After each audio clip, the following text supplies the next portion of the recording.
What's up, everybody? Well, I got another FIREBAT mini PC gameplay video for you guys today. Today we're going to do a game called the Testament of Sherlock Holmes. Fun game, if you're into detective stuff, that is. Now I'm curious, this is not a VRAM hog, this is like a PS3, Xbox 360 era game. This thing should have no problem playing it. But I'm curious, will it have the same frame time issues as the Allies? Or will it be really smooth in the frame time department? All we need is 60 FPS, it doesn't let you go any higher than that. At least not in anything I've tested so far. Maybe this thing will be the first thing that does, and prove me wrong. But hey, we won't find out sitting here yakking about it, so let's hop in. So just like the other systems, we're just going to basically max this out. Other than anti-aliasing. Truth be told, you probably could max that out too, to be honest. This is like a PS3, Xbox 360 era game. And this thing is still quite a bit more powerful than those things, even with the 4 gigs of VRAM limitation. I think those things had like 256 and like 512 megabytes of VRAM or something like that. They did not have a lot back then. But they still did alright for themselves. But anyway, let's go hop into the game.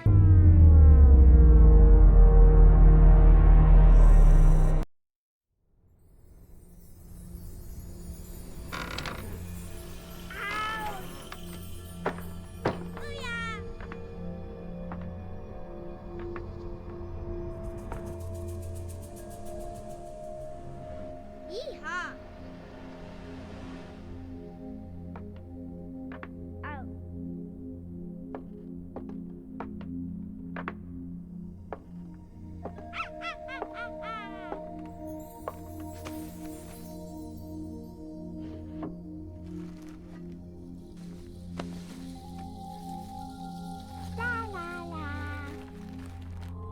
Ow!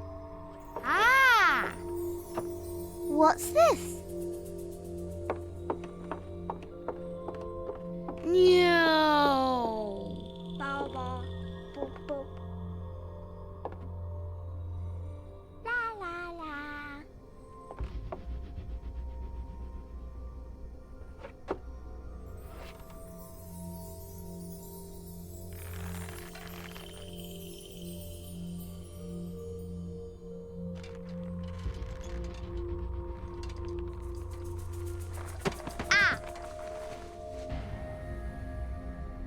Ooh.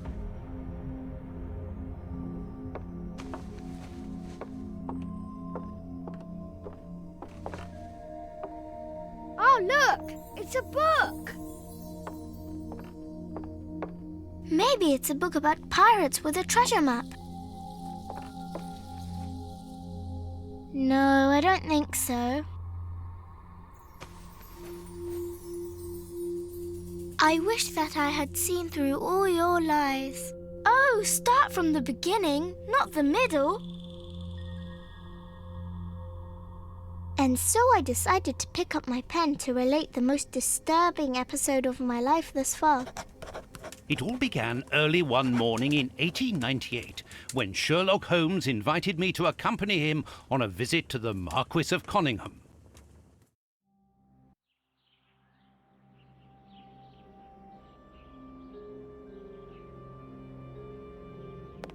Watson, my dear fellow, we can now go and inform the Marquis that we have found the Samoan necklace, and very much faster than Inspector Baines, too, which pleases me.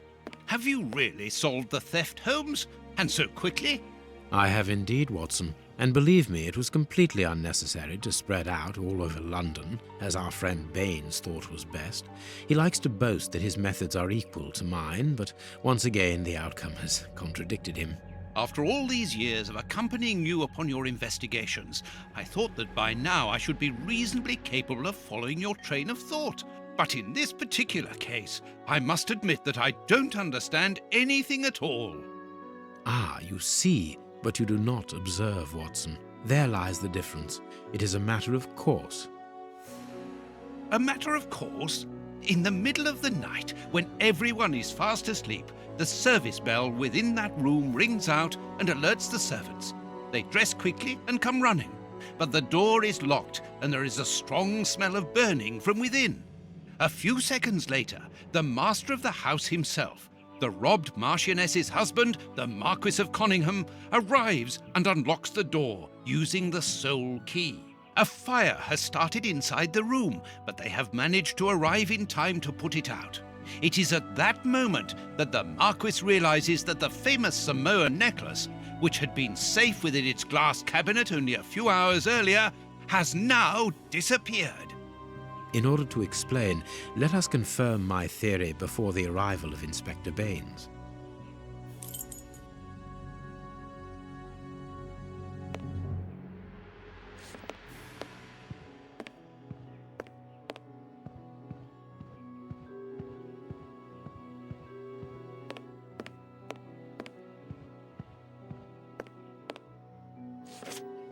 This window was cut with a diamond, a clean, discreet piece of work.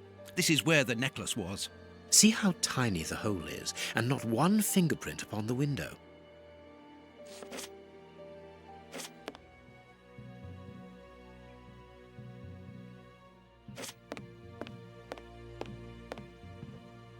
All the windows are locked. They've not been forced. A mark, undoubtedly made by a diamond. Someone tried to cut the glass, but he was interrupted. Therefore, the thief tried to escape through the window, but he was interrupted.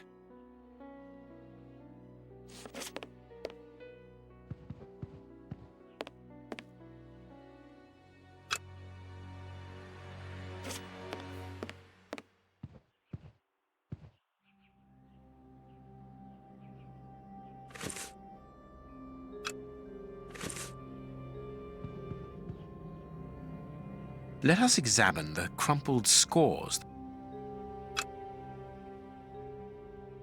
These sooty prints were left by a tiny hand.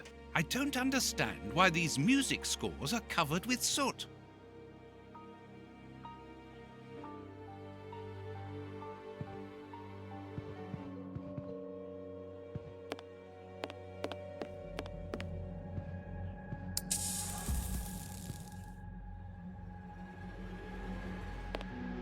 These documents are not very interesting, even though they're addressed to the Minister of Maritime Affairs. The Marquis himself. Well, alright, let's get a little camera recorded gameplay now. A candle. It must have fallen from the chandelier. Not very well kept, this aquarium. I can see a dead fish floating on the surface.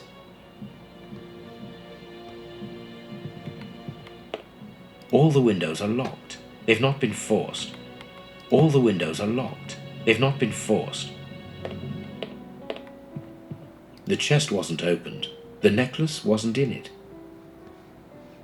The fire started here, just beneath the bell pull. Whoever pulled the cord would have had his feet in the fire, unless it was pulled before the fire started. Footprints. You are not going to get on your knees to examine them. There is no need. It is soot. The servants must have trodden in it while they were putting out the fire. Strange. There are some objects here that have been knocked over. Heading towards his chosen escape route, probably the window, the thief knocked over the stool, which then caught fire. But why didn't he try to put the fire out at once?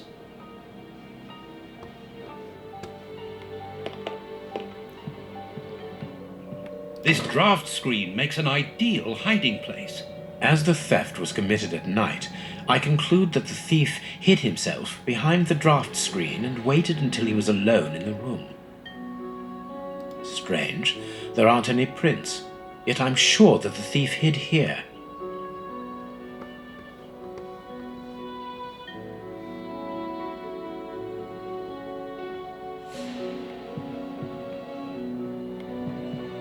When the servants arrived at the door, having been alerted by the bell, they saw evidence of the theft and the fire, but they didn't see the thief. This door is very hard to force. The Marquis is the only person to have the key. The thief could not get out through here until eventually, when the door was opened by the servants. Ah, Mr. Holmes, you're already here. Good morning, Inspector. You've arrived just in time. Scotland Yard arrives like the cavalry, always in the nick of time. Ah, but I know that satisfied expression, Mr. Holmes. Have you already solved the case? It's possible. We have retraced the thief's rather unusual footsteps. He is a true acrobat. But what I cannot understand is that when the servants entered the room, there was no one to be seen. An acrobat, perhaps, but an invisible one? I do not think so. The only explanation is that the thief escaped before the servants arrived. I don't know how, but there is no other way. Half a point for the doctor, nil for the inspector. I am pleased to see that you find the situation amusing, Mr. Holmes. Very well then, explain. Dr. Watson was correct when he mentioned acrobatics, but he is mistaken about the nature of the acrobat. As for you, Baines, you're quite incorrect, as the thief was in the room when the servants entered. Explain, for heaven's sake, Mr. Holmes. Watson, how could a thief be missed in the middle of 8 men? I don't know. Because he is very small? Stop teasing us, Holmes. Exactly, because he is small and remarkably agile. You're thinking of a monkey? And a trained monkey at that, without a doubt, a Leontopithecus rosalia from Central America. The animal had been hidden inside the room for several hours, calmly awaiting the signal from his master. Once night had fallen and the room was empty, a high-frequency whistle alerted the monkey that it was time to begin the procedure for which he had been trained. The monkey emerged from his hiding place and used the point of a diamond to open the glass cabinet and steal the necklace. He headed across to the window by the chimney, but knocked over the stool, which in turn knocked aside the fire guard and started the fire. The frightened monkey jumped from the chimney by swinging from the bell pull, thus alerting the house servants. He then went to the window and began to use his diamond to cut a hole, but was interrupted by the staff trying to gain entry via the door, and he panicked again. He ran across the piano, scattering the music scores onto the floor, before hiding inside the chandelier, knocking over a candle. Finally, the servants and the Marquis entered the room, leaving the door open while they put out the fire. It was during the confusion that our agile little thief made his escape through the doorway. As simple as that. A brilliant explanation. Bravo, Holmes. And the necklace? I can see it from here, my friends. It's right in front of us. We have searched the room from top to bottom, Holmes. How were we unable to find it? Because we paid insufficient attention to the only victim of this affair. What victim? No one is dead? Yes, Watson, a poor goldfish whose destiny was to die, crushed by one of the most precious necklaces in England. The aquarium is just beneath the chandelier. I understand. The little monkey had likely hung the necklace around its neck and lost it when he leapt from the chandelier. The jewels fell into the aquarium, where they remain now.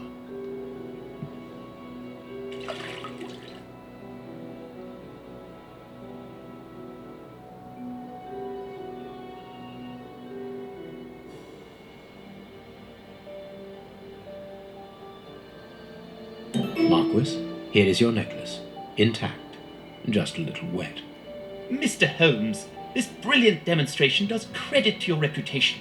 Thank you so much, Marquis. Do you wish to verify the authenticity of your jewel? No, I recognize it. I have spent many hours admiring it, you know. Good. I will return it to its box, and... Inspector, a bank has just been held up. You must follow me at once. Orders of Scotland Yard. What times?